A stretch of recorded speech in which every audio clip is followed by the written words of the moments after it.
Asivuke mfowethu sami. Nami ngikhathele kodwa sinamaphupho okufanele siwafeze. Sekusile, sami sosebenza. Ngiyakufaka neshini.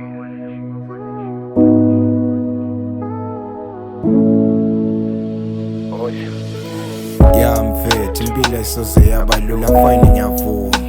uthi uhlanganisa ngaphi ibiphuma ngapha but isoloko ulindile ukuthi kusasa mane kulunga emfethu nathi akusithi isimo sasemzini ubona kunjena sivuka lokho akusengakazi lilanga lesiphumele esibhani siphushwa amaphupho elokucala ukuvusa idlala nelobeka isinke etafuleni ngiyakutshela gazi masiphusha befike bethe khanda silungile abomona sebahlekise ngomphando wethu but ifake vele bayisteplis lesisiphakamisako ngishonela amazondo alibloho kulendlela asingaphela amandla sikhoko noma basibisa ngoskotheni bathi one day boyobe basimele khoneni cause impilo yobe sesiphose ngesheya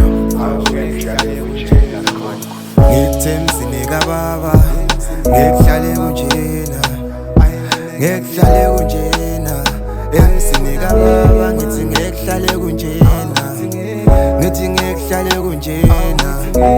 emzini kababa ngekuhlale kunjena ngithi ngekuhlale kunjena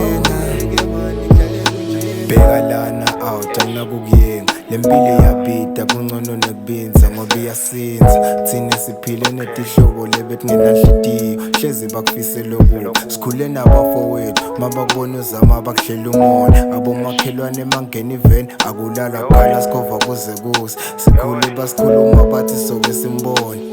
phela thina sabo kwasikhulu wavalwa yonke impumelelo esho ngiyakutshela sibali but ukhuleka besingakuyeki noma umkhuleko bosungasalethi ithemba but God bind us and bless us. I remember they used to watch TV kitse kungena gas but now they used to watch our music kulesa screen impilo ishintshile ngekuhlale kunjena manje ngithe emzini kababa ngekuhlale kunjena ngekuhlale kunjena emzini kababa ngithi ngekuhlale kunjena ngithi ngekuhlale kunjena emzini kababa ngekuhlale kunjena ngithi ngekuhlale